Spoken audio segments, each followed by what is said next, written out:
দুই বন্ধু। একবার দুইজন খুব ভালো বন্ধু একসাথে মরুভূমির মধ্যে দিয়ে যাচ্ছিল।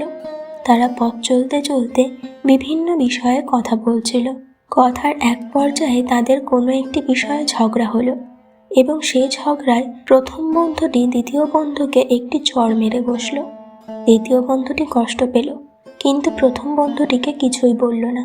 সে বালিতে লিখল, আমার সবচেয়ে ভালো বন্ধু আজ আমায় থাপ্পড় মেরেছে। বন্ধু দুটি আবার হাঁটতে শুরু করলো এবং হাঁটতে হাঁটতে একটি মরুদ্যানের সামনে এসে উপস্থিত হয়। তারা সেখানে পানিতে গোসল করতে মনস্থির করে। এমন সময় যে বন্ধুটি চড় খেয়েছিল সে চোরাবালিতে আটকে যায় এবং নিচে ডুবে যেতে শুরু করে। তখন প্রথম বন্ধুটি তাকে দ্রুত উদ্ধার করে।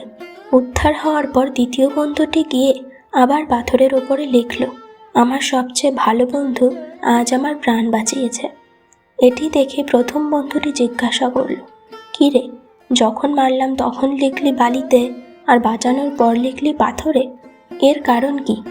তখন দ্বিতীয় বন্ধুটি উত্তর দিল, যখন আমাদের কেউ কষ্ট দেয় সেটা বালিতেই লেখা উচিত, তাতে ভালোবাসা ও মায়ায় বাতাস তা মুছে ফেলে। কিন্তু যখন কেউ আমাদের উপকার করে সেটা পাথরে খোদাই করে রাখতে হয়, যাতে কোনো কিছুই সেটা মুছতে না পারে। নীতিকথা, নিজেদের মধ্যে ছোট ছোট বিবাদ হতেই পারে, কিন্তু তা মনে পুষে রাখতে নেই, কারণ বড় বিপদগুলোতে কাছের মানুষগুলোই এগিয়ে আসে।